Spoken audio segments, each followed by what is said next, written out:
राजस्थान के नागौर से आरएलपी सांसद हनुमान बेनीवाल ने उपराष्ट्रपति जगदीप धनखड़ के इस्तीफे पर प्रतिक्रिया देते हुए कई बातें कही हैं। हनुमान बेनीवाल ने जगदीप धनखड़ के इस्तीफे को बीजेपी के राजनीतिक घमासान से जोड़कर बयान दिया है। नागौर से सांसद हैं यहाँ पर इस वक्त हमारे साथ हनुमान बेनीवाल, उनसे बात करते हैं। सीधे ये जो इस्तीफा हुआ है उपराष्ट्रपति का, बड़े सवाल खड़े हुए हैं। राजस्थान से आते हैं आप, राजस्थान से काफी लगाव था और राजस्थान से तो खुद उपराष्ट्रपति रहे हैं और उन्होंने जिस तरीके से कामकाज किया है राजनीति में, कैसे देखते हैं इस इस्तीफे को?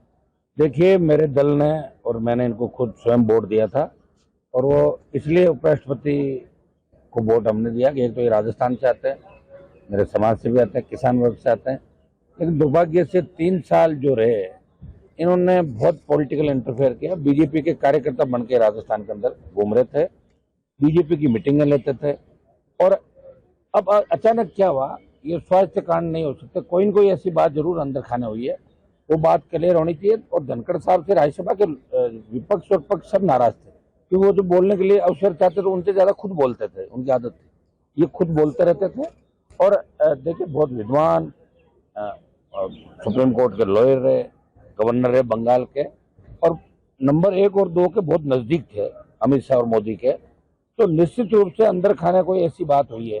और 3 साल से जिस हिसाब से इनको बनाया, तो कोई जाट समाज में इनका कोई मैसेज नहीं जा रहा था, क्योंकि जाट हमेशा मजबूत लड़ने वाला आदमी को पसंद करते हैं।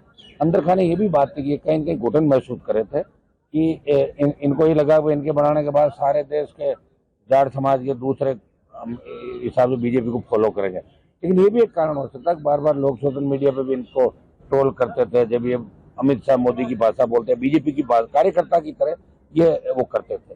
लेकिन धनखड़ साहब के बारे में जग जाहिर है कि कांग्रेस, एक भाई इनका कांग्रेस पार्टी के अंदर अभी भी अशोक गहलोत के नजदीक है, तीसरा भाई तीसरी पार्टी में, और हमेशा सत्ता का आनंद लिया और हमेशा फायदा उठाने में आगे रहे हैं। अब इस्तीफा किस कारण से हुआ, ये तो यही बता सकते हैं। बहुत बड़ा ये ऐतिहासिक क्षण है।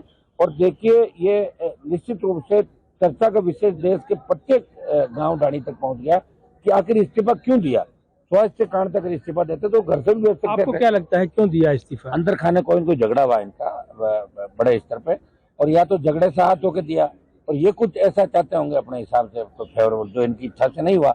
बाकी तो काम तो इनकी इच्छा से हो रहे थे। अभी 3 साल के अंदर खूब इन्होंने, जो इनके पॉलिटिकल विरोधी चाहे हमारे समाज से आते हैं, चाहे इनके साथ रहे, उनको भी खूब इन्होंने परेशान किया, अपने तरीके से बहुत परेशान किया। लेकिन अंदर खाने कोई निश्चित रूप से बात हुई, या फिर इनका कोई बड़ा एजेंडा होगा जिसमें हो सकता है कि किसी और से मिलकर बड़ा अपना वो दिखाना चाहते होंगे देश के अंदर कि भाई देखो, मैं बहुत बड़ा त्याग समर्पण कर रहा हूँ। हो सकता है इसके अंदर कुछ भी हो सकता है।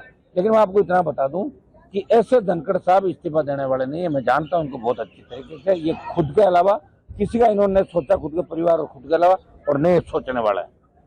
तो ये हनुमान बेनीवाल से, जो कि आरएलपी सांसद हैं और जो नागौर से आते हैं, राजस्थान से आते हैं, और उन्होंने अपनी बात रखी है और इस्तीफे को लेकर नई अटकलें लगाई हैं, कई बातें रखी हैं।